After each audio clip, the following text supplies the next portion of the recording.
My Journey. Discovering the True Gospel. Second edition. Cover designed with images generated on https Firefly, adobe.com.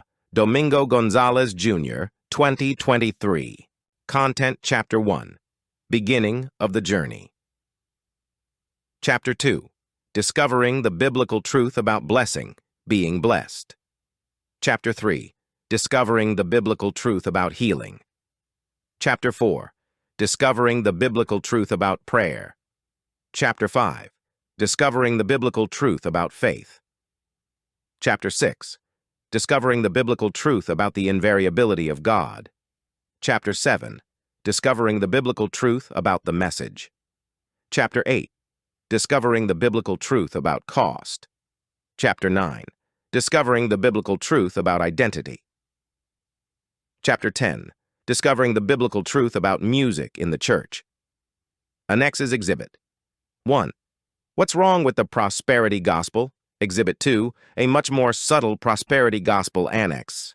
Why am I against the Prosperity Gospel? Final words recommended bibliography. Introduction. Hello my precious men and women, I am Domingo Gonzalez, the teacher Bubba, alias Martin Garcia.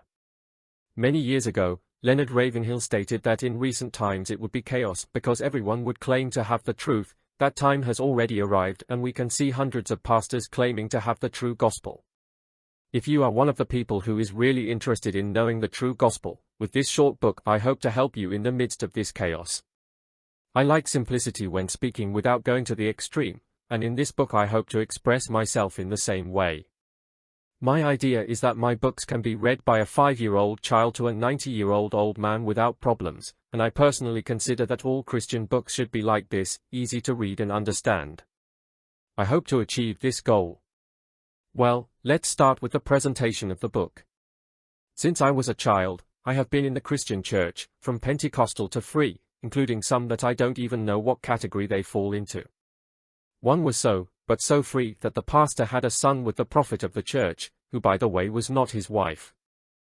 In my life I have known 1,000 ways of teaching and living the gospel, some super liberal, others very rigid. The interesting thing is that they all say they have the true gospel. Some are so convincing and speak with such great apparent sincerity that one says, it has to be as he says.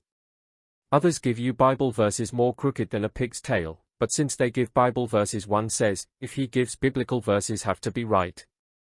Others use the most effective technique so far, and that is to get us so excited that we don't even care to check in the Bible if the verses they give, in their correct context, agree with what they want to teach.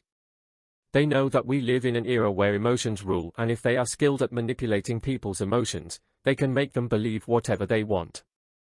For this reason, I consider that a book that I have in mind and I pray God gives me the blessing to write and which I plan to title, Christianity in the Midst of an Emotionalist Society, would be a good consideration to read.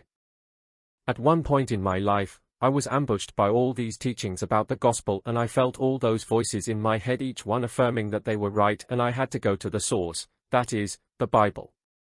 In this short book I will explain my journey discovering the gospel after more than 35 years of hearing about the gospel and seeing it lived in 1,000 ways. It's really more than 35 years, but I don't want people to think I'm too old, so let's leave it at 35. Through this book I do not intend to impose my discovery, but rather to encourage each person to carry out their own search.